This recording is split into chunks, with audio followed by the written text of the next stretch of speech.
they work with people from 18 years old up.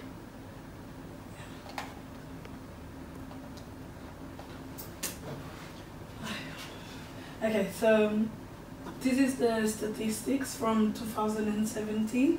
There is about 309,000 nurses, but more than half of it, 60%, they are adult nurses. We are like the leading nurses. Yeah.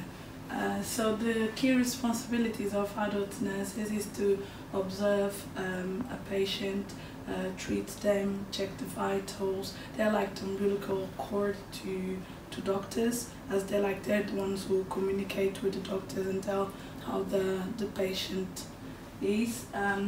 They also help families with, they advise the families, support them throughout all the healthcare process and how it works and everything.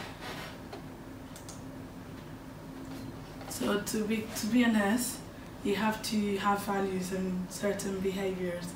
You have to care, you have to have compassion, you have to be competent, you have to be courageous to report any wrongdoings, and you have to have commitment.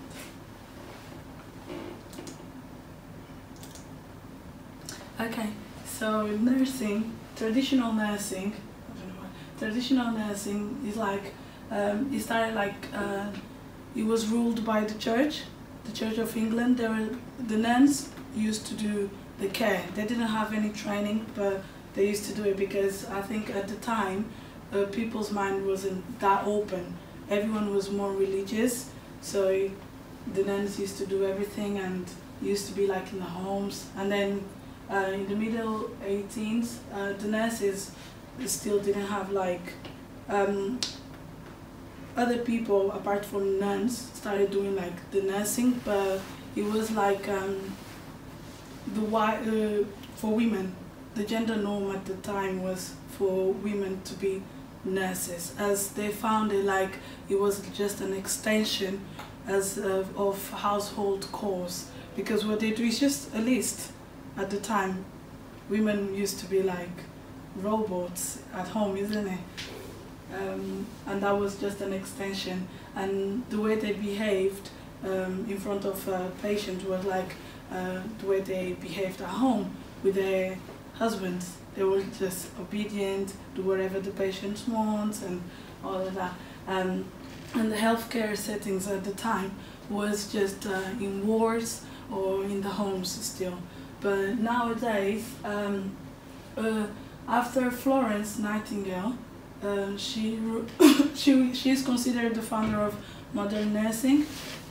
She most known of because she helped in the Crimean War, where she realized that people needed fresh water, clean beds, fresh food, and that was like the basics. And she introduced like new policies, new standards of nursing, and she opened the first proper training college universities for nurses.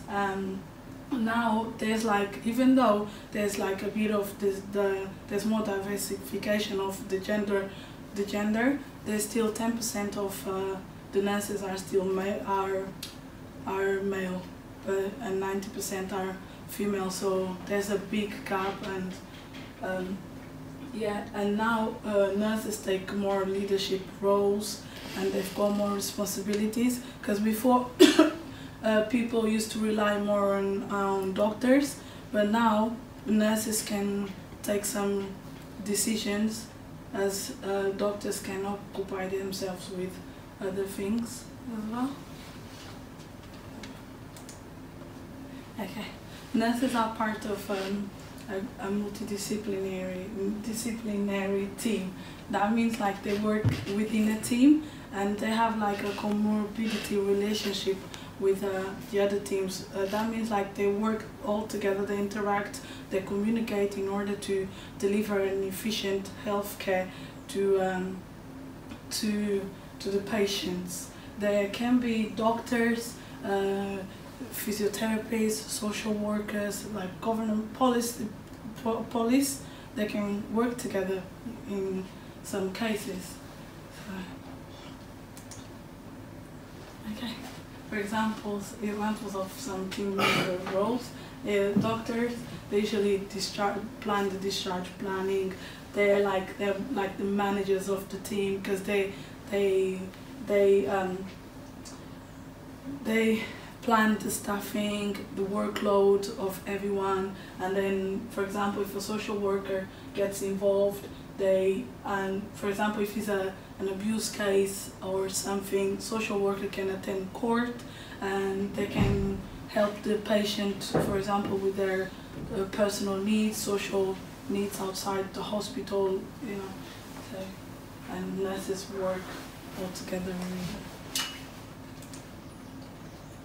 Okay, patients can be referred, usually adult nurses, they can refer, nurse practitioners, they can refer patients, but within the scope of practice. They can, but usually doctors are the ones who refer patients to other places, for example, if they want a more expert opinion, or if someone has a joint problem, they will refer it to a physiotherapist and all of that.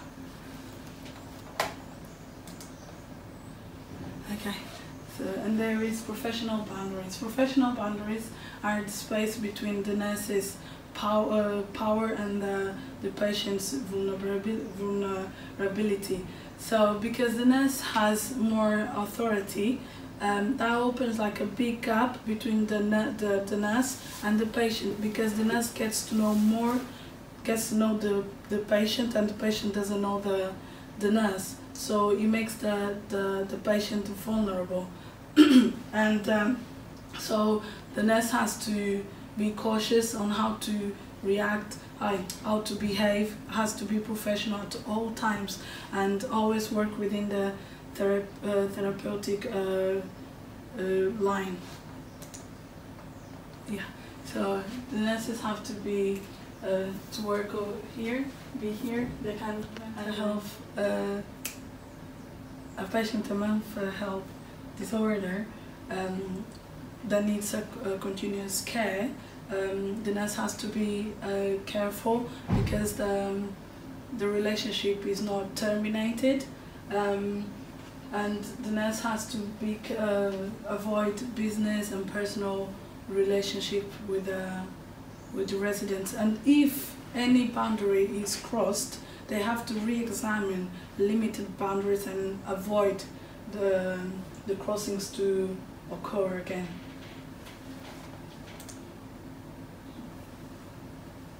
Okay, policies and legislations. Laws provide the tools for policies making. For example, the NICE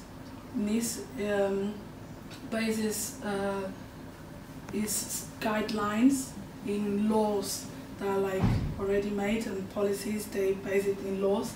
So okay, here are some examples of some important legislations, like Health and Social Care Act, Equality Act, Social Value Act, and Data Protection.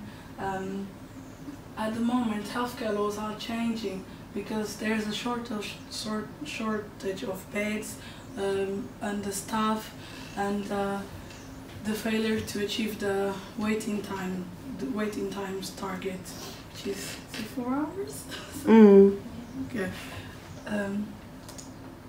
Okay, and the Brexit, that was like one of the, at the moment, there's like proper impact in the NHS and everything, especially patients traveling from the UK to the EU, or in case of they want to contract people from the EU to come, there will be problems. And in case the UK leaves with no deal, will cause a bigger impact on NHS. For example, for blood and tissues importation and exportation, it will cause a delay. And data protection, now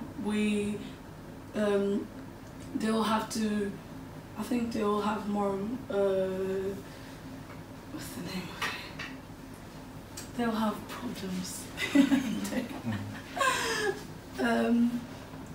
yeah, and medications authorizations. Imagine there's like a disease, a rare disease. How they're gonna like communicate without a deal, and they'll have many issues.